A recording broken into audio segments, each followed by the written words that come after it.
Sri Gajendra's prayers continuing,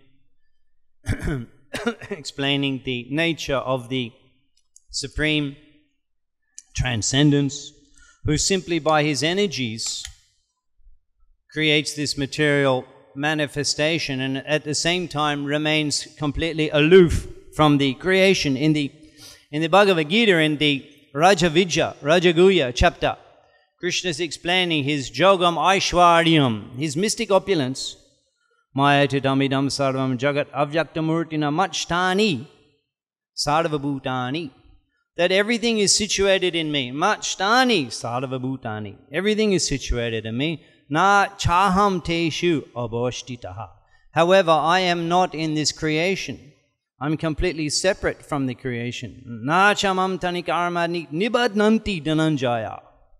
I am not in any way affected by this creation. Udashina varasinam ashaktam teshu karmishu. Completely detached. So this is the immense, Krishna himself says, Pasham me jogam aishwaryam. He says, hey, behold, he says to Arjuna, behold, just consider my yogam aishwaryam, means my mystic opulence or my immense power. That is that he is that matstani sarvabhutani, that everything is situated in him. In other words, he is aware of everything. He is sustaining everything. You can say he is controlling everything. You can say he is the ultimate, microcontroller. There is no comparison. He is completely aware of every minute particle of the creation because it's expansion of his energy. So he is completely controlling everything.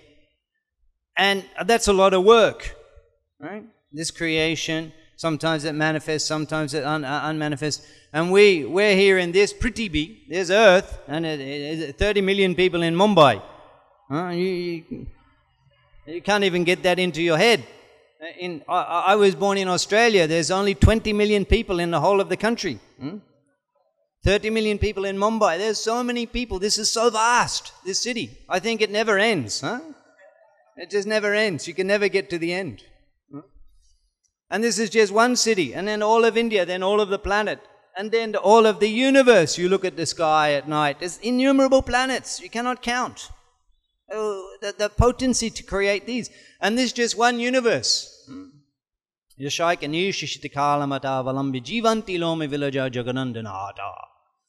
And these universes are emanating just from his breathing in one breath. So much power, so much immense creation, and yet we have to understand how powerful he is. That even after doing so much extensive work, he is so powerful that has no effect on him. That means if you can conceive of a big man, maybe he makes a few small decisions. Okay, arranges his desk a little bit. It's such an insignificant thing. It doesn't have any real effect on him because he's so big. So we can just understand that creating all of this material creation, it has no effect on him. That's how vast he is. It's an insignificant thing. Nibadnanti dhananjaya. I'm not affected. Tasya, and in the 4th chapter he explains to Arjuna, Tasya kartanam apimam. You should certainly know that I am the creator, tasya kartaram, I am the doer, vidi akartaram avyayam. However, simultaneously, I am the non-doer, avyayam, being completely unaffected by everything that I do. This is immeasurable potency. Any little thing we do affects us. It changes us. It changes the environment and the way we deal with it, and we're affected. He's so vast that it is such a minute, this creation is such a minute aspect of his omnipotence. In the Brahma Samhita is explained, Shrishti, Sthiti, the creation, the maintenance, Pralaya, the destruction. Shrishti, Sthiti, Pralaya, Sadhana, Shakti, Eka, Chayeva, Yasha, Bhuvanarni, Vibharti, Durga. Are conducted under the supervision of my expansion, Shakti, Durga Devi, and she is just like my shadow. Just like my shadow. This is an analogy, a metaphor that Brahmaji gives to explain the nature of his controlling potency. So actually the shadow is the expansion of our energy. But do we come home in the evening and we sit down in the chair and we're exhausted? Oh, I'm so exhausted. I've been casting a shadow all day. Oh. We cast a shadow, and it doesn't really exhaust us in any way. It doesn't really. It's just a byproduct of our existence. We don't have to care about. We don't have to observe. We don't have to put any energy into casting our shadow. It just happens without any consideration. So that's what the material world is like for the Parameshwara. It just happens. It just happens by virtue of his potency. Chayeva yasha, just like his shadow. And as we're explaining here, that the shadow, it resembles the reality. It resembles the reality. Just like you cast a shadow. It looks a little bit like you. And because of that, because of Krishna Buli Shei Jiva Anadir Bahiramuka Ata Eva Maya Taredeva Shangsha Duko. Because of forgetting our direct relationship with Krishna, we've become attached to the shadow. We're accepting the shadow as reality.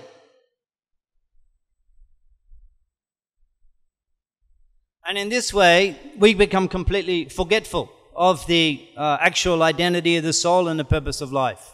In complete Maya Prabhavito, complete ignorance. And we're thinking that this is real. My work, my body, my life, my house. And the question now is that, well, what's the whole point of this? He creates this mystical, illusory representation of reality.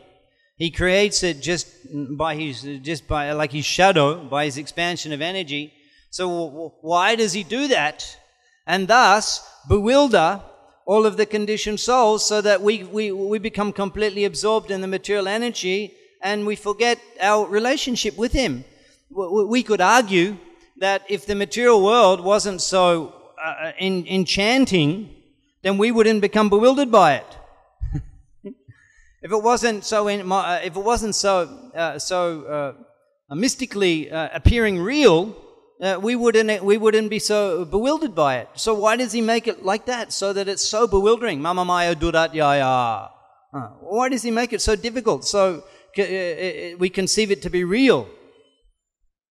Well, actually, the reason is this is his mercy upon us. The mercy upon us. Because, as we quoted, when Sanatana Goswami asked Mahaprabhu, Kene amare jarito putrai? Why I have to suffer in this world? And Mahaprabhu answers, you wanted it. Krishna Buli.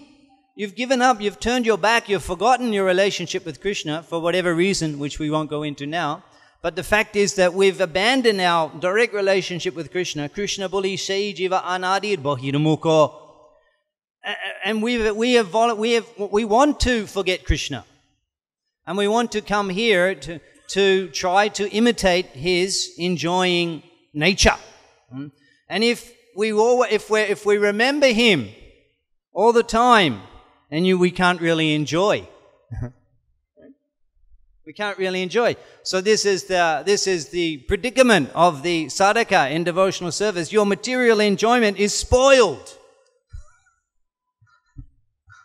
You cannot enjoy anymore like you used to in full ignorance, because you cannot forget Krishna. But for those, actually, he creates this spell, illusory material energy. Mama Maya Dudatyaya. Mama is which is very difficult to see through, so that we can actually experience illusory enjoyment. And in that way fulfill our desire. He fulfills our desire. Therefore, in the 15th chapter of Gita, Krishna explains that Matar Smriti Jnanam Apohanam. From me comes knowledge, from me comes remembrance, and from me comes forgetfulness. So he actually, through the Tamagun, He actually allows us to forget our eternal nature so that we can be completely convinced, I am this body, and sense gratification is the purpose of life. An analogy in this connection Prabhupada gives is that when he was young in the school, perhaps it was Motilal Free School, he was performing a drama. He and the other students, one of the teachers, was directing a drama on the Gaur Leela. And Srila Prabhupada was playing the part of Advaita Acharya. And Prabhupada explains that we rehearsed for that drama for more than a year. And everybody completely memorized the lines and memorized all of the interaction. Sisi Radha Rasa Bihari Lalita Bishaka ki, Sita Ram Lakshman Hanuman ki, Shishi Nitai Gaur Chandra ki. Everything was completely rehearsed. Everybody knew their parts. And Prabhupada said that we performed the drama so perfectly that all of the people were crying, thinking that this is the eternal associates of Mahaprabhu who are manifest here. There was another incident. You know, Mahaprabhu used to enjoy doing drama. And at the house of Chandrasekhar, one time Mahaprabhu was doing the drama and he was acting as Lakshmi Devi. Mahaprabhu was, and he was acting as Lakshmi Devi. And sitting in the audience were Vishnu Priya and Sachimata. And as they were observing the drama, Vishnu Priya, she looked at Sachimata and she said, Ma, Deccan, that Lakshmi Devi, is that your son who's playing Lakshmi Devi? In other words, that Mahaprabhu's drama and his acting of Lakshmi Devi was so perfect that even his own wife couldn't recognize that it was her husband who was playing that character. Would you like to see Mahaprabhu in the drama in the house of Chandrasekhar? Would you like to see that drama sometime? Keep chanting Hare Krishna and it can become revealed to us. So Prabhupada comments about drama. He says that to be the best actor, to be a very convincing actor, you have to forget your actual identity and become completely accept the identity of the role you are playing. You become that person. And he uses the word, you have to forget your actual identity to properly play the role. And he uses this analogy to explain that in order to enjoy material life, the living entity has to forget. Has to forget their spiritual identity. Otherwise, you can't enjoy. So we want to enjoy, so Krishna, he provides the apohanam shakti and the maya shakti. And we completely forget. We could say, oh, that's a bit cruel. He just casts us. Maya chale bhaddha hoye achomiche kajola loye. Maya chale bhaddha hoye. He casts us into the ocean of Bhavasagor, and we drown there. That's a bit cruel. We get overwhelmed. The jiva is so small. The Mama Maya Duratyaya is so powerful. Everyone's finished. Everyone is completely convinced. I am this body. I am a man. I am a father. Ami Bharatiya, I am an Indian. How many Indians here? Raise hands. We're not that foolish. But others, they're thinking, yes, I am this body. They're completely convinced of that. So it's a little, why does he do that? Well, that's not all he does. Because he also enters, he also appears in this material world. He also comes here within the illusory creation, his own creation. He appears within it in his original form. This is different from his presence as the external, as the energy. He's present everywhere. Maya tatamidam sava. Machtani shadava bhutani. Maya tatamidam jagadavyakthamurtina. In my unmanifest form, I'm everywhere. I'm everything. But separate to that, he personally appears on occasion. Sambhavami Atmamayaya, by my own internal potency. For what purpose? Tomare loite ami hoinu avatara ami bino bandhu aro keache tomara. Tomar loite ami hoinu avatar. I have appeared here, tomar loite, to deliver you. Ami hoinu avatar. Tomar bina, amar bina keache, amar bina bandhu keache tomar. You have no other friend apart from me. So it's not that he has just forgotten us and subjected us and thrown us and created this insurmountable material energy. He is our only friend because he comes here to reclaim us, And he actually, even we're not interested in being reclaimed. We're not interested in being reclaimed. But Mahaprabhu's avatar is to reclaim us anyway. Jeev jago, jeev jago. Jago means get up, wake up. Jago. Gaura Chandra bole, pota nidra chayo maya, pisha cheda khole. Kota nidra, for how long you will remain? Kota nidra jayo, you've gone, you've accepted. Maya pisha chida, the witch of Maya. But we're not thinking she's a witch. We're thinking she's our best friend. And we're investing all of our consciousness, all of our affection, all of our energy, all of our service propensity we're offering at her lotus feet. And Mahaprabhu has come to shock us, actually, to awaken us. Maya Pisha Chida, she's a witch. And you're resting in her lap. So we can consider how many of us actually were, perhaps many exalted souls here, and you've all taken birth in the Bharat Bhumi, Punya Bhumi. Perhaps you are actually looking for spiritual life before coming to Krishna consciousness. Personally, I wasn't looking. I wasn't interested at all. But it was only the effort of the representatives of Srila Prabhupada that actually they induced an interest in spiritual life in me by their preaching. I can tell you that story in detail sometime, but it's coming to mind. We were a student in the college and the devotees were coming and distributing the prasadam. And for some reason I was taking, because it was cheap, taking the prasadam. As we were taking the prasadam to the devotee, one devotee was sitting beside me. Every week he would sit. And the whole time I was taking prasadam, he was just in my ear, just constantly preaching. And I couldn't really go away because I was taking prasadam. And eventually it penetrated his prachar, his words, Guru Mukha Padma Bhakya, Chitete Kuriya, enter. Represented, he's repeating the words of the spiritual master. It entered, it pierced the dull brain and pierced the heart. And he said that even if you become successful in the material world, he said, still you get diseased, you grow old, and then you lose everything, and then it's gone.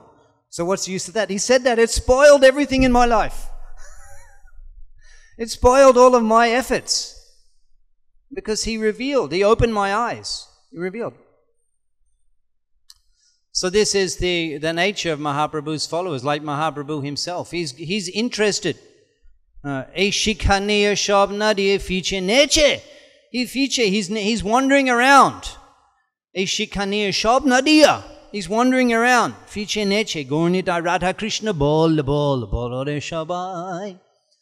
Mahaprabhu was with Nityananda Prabhu. One time they were planning on visiting Advaita Acharya in Shantipur. The purposes of the visit, that's another story. But Advaita Acharya, he was frustrated that Mahaprabhu was offering him so much respect. And so he started to preach jnana from the Jog Vashishta. And he took Haridas Thakur with him to Shantipur, and he began giving the lectures on the Jog Vashishta philosophy, explaining that jnana is superior to bhakti. And Haridas Thakur, who was there, was simply laughing the whole time during the lectures. So hearing these rumors, Mahaprabhu, he heard these rumors that Advaita Acharya is propagating the monistic philosophy. he and Nityananda Prabhu, they decided to go to Shantipur and see what was going on. And so anyway, on the way, halfway between Shantipur and Mayapur, there's a place called Lalitpur on the bank of the Ganga. And as Nitai and Gaurasundara were wandering along, they saw this cottage on the bank of the Ganga. And Mahaprabhu, he inquired from Nityananda Prabhu, who is the owner, who is the resident in this cottage? And Nityananda Prabhu said, I think this is the residence of a sannyasi. And Vrindavan Das Thakur explains that actually that the sannyasi he describes a daru sannyasi, which means he has a family, wife, everything, and he wears the saffron cloth. Sometimes, perhaps also in Maharashtra you can see, but in Bengal you can see on the train the Lal Kapoor, and they'll come with a wife and collecting a Dhari sannyasi. So Nityananda Prabhu said, a sannyasi, and Mahaprabhu said, oh, if we're fortunate, perhaps we can see him. And then that sannyasi appeared, and Nitai and Gaur, they offered respects, and then that sannyasi, he saw the incomparably beautiful form of Navadip Chandra, with his beautiful dhoti and his beautiful features and his beautiful white Brahman thread. And that sannyasi offered a benediction. He said, may you become wealthy, may you have a nice family, may you become famous, and may you vidya labh and subibaho, marry a beautiful wife. He gave a benediction. And then Navadip Chandra, he said, Goshai, what kind of benediction is this? He questioned the validity of this benediction, and he said, these things are not actually what you should benedict someone. You should benedict someone with Krishna Kripa. And that sannyasi, he became a little shocked, and he said, just see, yes, as we have heard, it is in common parlance, and today I see it is true, that when you try and do good for somebody, then they beat you with sticks. And Mahaprabhu began to explain that he said, Goshai, look, if the purpose of life is to get dan and banksha and vidya labh and subhibaho, then why is it that at the time of death all of these things are forcibly taken away from us? The actual purpose of human life is to attain the eternal achievements of Krishna consciousness. And then that sannyasi, he's thinking, oh, what's happened to this young Brahmin boy? Perhaps he's become crazy as the result of some mantra.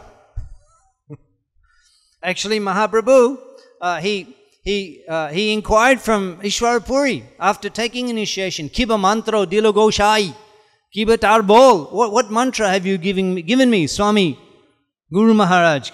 Kiba tarbol, what is its power? Jopadi mantra, karhele pagol. In chanting this mantra, I've become crazy, and I cannot get Krishna out of my mind. So actually, Mahaprabhu, he perhaps we could just, although at that time he hadn't, he'd already inaugurated Sankirtan, he'd already began taking initiation. Or the sannyasi thought perhaps he's become influenced by this elder sannyasi who's indoctrinating him. And then he said that, just see that and Mahaprabhu said, you should understand what is good and bad and give benedictions accordingly. And the sannyasi replied that I have traveled all over India. I've been to Ayodhya, I've been to Kashi, I've been to Gaya, I've been to Vidyanagar, I've been to Sri Lanka. And now this young bacha who's still suckling his mother's breast is instructing me in the difference between good and bad. And Nityananda Prabhu said, actually, we appreciate your glories. Yes, you are very experienced and very well traveled and a very respectable gentleman. And in this way, the sannyasi became somewhat appeased by Nityananda Prabhu's glorification. And he said, don't mind the statements of this young lad. He's not very experienced. He's a little fanatic. Don't mind him. So then the sannyasi said, look, Rishi Putra, you come and you take some lunch in my ashram. And Nityananda Prabhu said, no, we have to go, we're on our way, Shantipur, where we will carry on. If you like, you can pack something for us and we will take it later in the journey. And he said, no. You have a long journey, you're only halfway there. Here is Ganga Devi.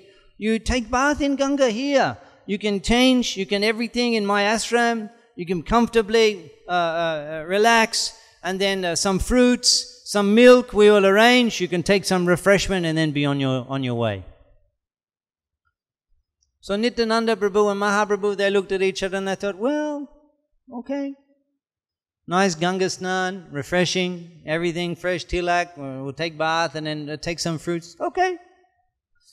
And so they entered into the house of that sannyasi, and he had arranged, they went and took bath in the Ganga, came back fresh, and he had arranged in that time jackfruit. Not quite jackfruit season yet, maybe in 6 weeks, jackfruit season. And you get here in Mumbai, you get everything, Prabhu. Sometimes we travel in the remote villages in Bangladesh, and in the summer season, you go to the village and many kartal, jackfruit tree, the whole village, the aroma of jackfruit. You've experienced that in the village? Intoxicating. The whole village completely inundated with the aroma of jackfruit. Mayapur also in the season. So at Prasadam time, the brahmacharis in the mango season, after a few weeks, the buckets and buckets of mangoes, feeding the brahmacharis there. Buckets and buckets, as many as you want. So he had arranged nice fresh mangoes and jackfruit, fragrant and ripe, and milk, nice fresh milk from the cow. And they offered that, Mahaprabhu and Nityananda, they offered those fruits and milk to Krishna. And they sat there in the house of that sannyasi and they honored the prasadam and chatted and enjoyed. And then that sannyasi, he said to Nityananda, but we said, he said, when will I ever get guests like you again in my home? He said, Rishi Putra, would you like to take some Ananda beverage? And Nityananda is saying, we have to go now, quick, we're leaving now. And he says, no. He said, will I bring some Ananda Anibo? Ananda Anibo? Will I bring some Ananda? Would you like to drink some happiness? And he's asking again and again. And Chaitanya Mahaprabhu, he looks at Nityananda Prabhu and he says, what is this Ananda beverage he's inviting us to drink? What is this Ananda beverage? And of course, Nityananda Prabhu, who had also traveled vastly all over India, he was very experienced. He knew that this type of Shakta sannyasi is a drinker of wine. And he said that, I think he means wine. And hearing this, immediately they jumped up. They looked at each other in complete aghast. They jumped up, washed their hands, and they ran out of the house of that sannyasi, dived into the Ganga with their clothes on. And laughing and swimming, they floated all the way down to Shantipur. So this is a very instructive, actually, Vrindavan Das Thakur, he goes elaborately into this incident, explaining this is the nature of the Patit Pavan.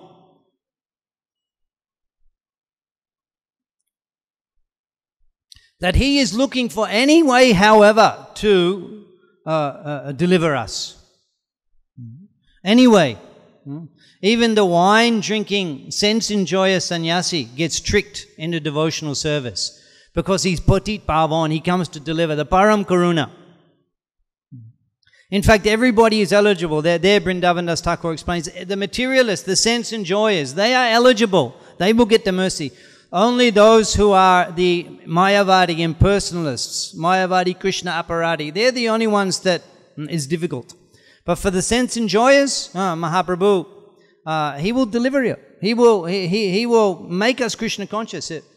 Bhaktivinoda Thakur is explaining the daily activity of Mahaprabhu, which expresses his feelings. Udilo Aruna Purava Bhage Dvijamani Gauda Amani Jage. In the morning he wakes up as the sun, the reddish sun is on the eastern horizon.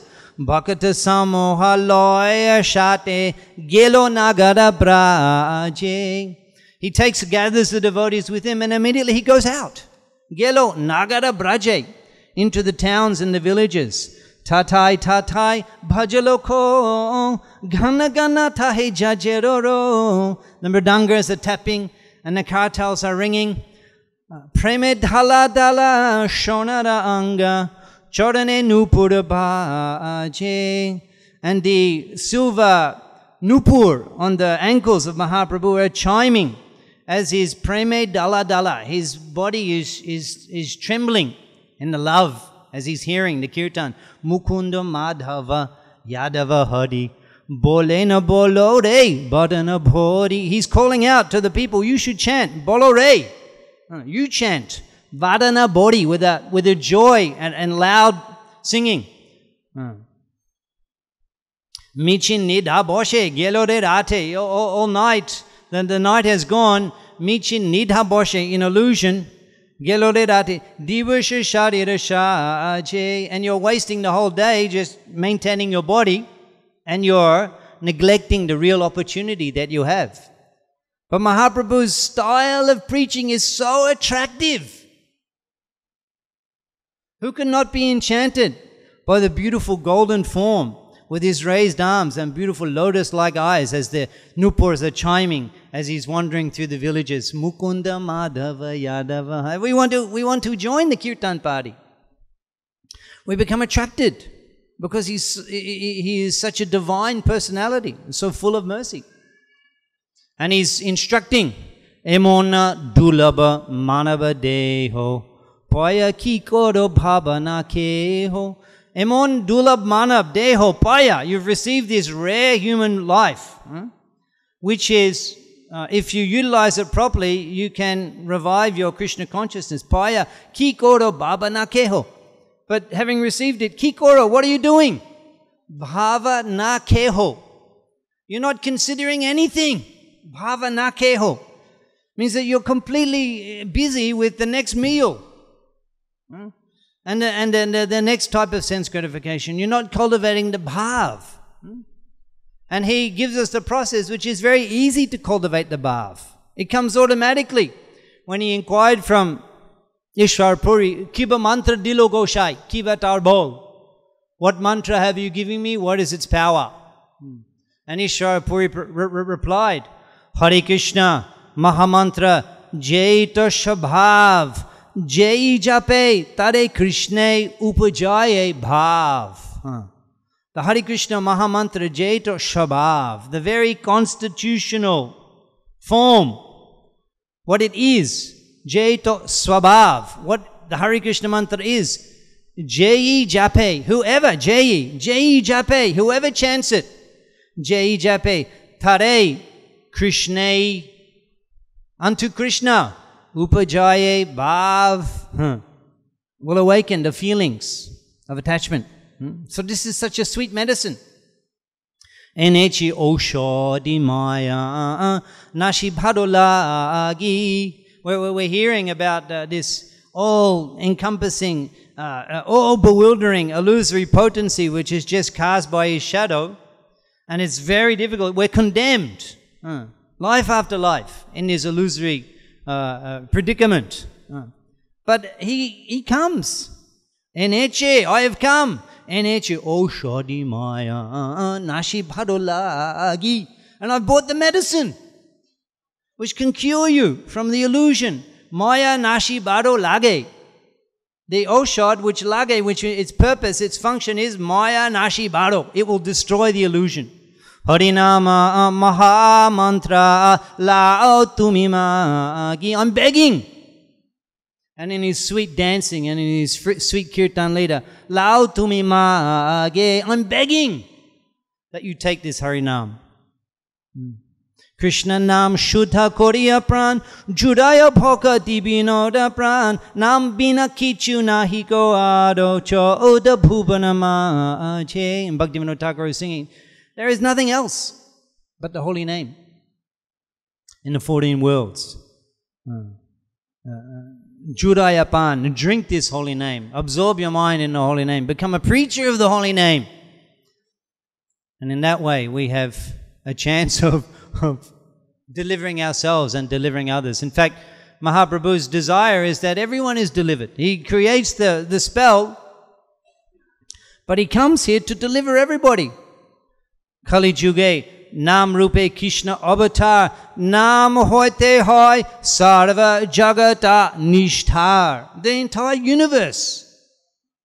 There is no inadequacy, there is no shortage. The entire universe can be delivered by the name. So take the name and distribute the name. Untitled Srimad Bhagavatam ki. Any question on today's prayer of Gajendra?